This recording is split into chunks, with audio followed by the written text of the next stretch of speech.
Abdullah ibn Shakhir, may Allah be pleased with him, said that I went to a room when the Prophet was praying, ﷺ, and I heard to his chest a noise similar to the noise when you have a pot on fire and it's boiling. So he's crying, sallallahu alaihi wasallam. He's weeping. Why would he do such a thing? Because when you remember Allah Azza wa Jal, when you remember the greatness of Allah subhanahu wa ta'ala, when you remember that Allah has created all this universe which does not mean anything at the greatness of Allah Azza wa Jal, and it is nothing compared to the greatness of Allah subhanahu wa ta'ala, and I as an individual, I am nothing at all compared to this huge universe, let alone compared to the greatest of Allah Azza wa Jal.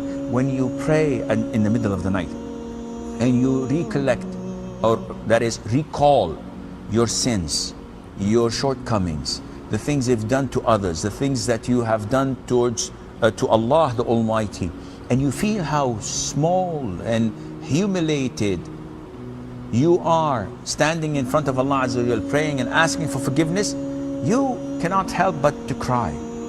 Likewise, when you ask Allah Azza wa Jal for forgiveness, when you're prostrating or you're making dua, if it comes from the heart, it rips your heart out, because you know how bad you were and you still are, and you don't know how Allah Azza wa Jal is going to conclude your life. So you keep on praying, you keep on feeling this submissiveness and humility to Allah Azza wa Jal, and you cannot help but to cry. And that is why this is a little bit difficult. Why? Because you may try it for a year or two and nothing happens. But if it does happen, then you are among the fortunate one.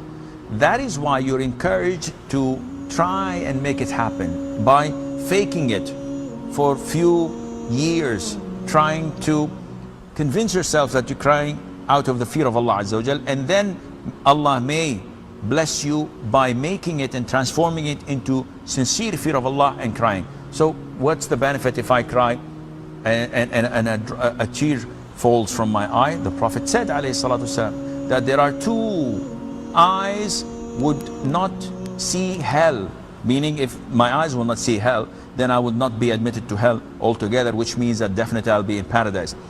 And one of them was an eye that remembered Allah Azza wa Jal and tears came out of it. So fearing Allah Azza wa Jal and crying out of this fear is a carte blanche that you will not enter hell and you will go to paradise with the grace of Allah Azza wa Jal. So yes, if you can force yourself, if you can fake it and pretend that you are doing this out of the fear of Allah, it would gradually turn into real and genuine fear of Allah Azza wa Jal.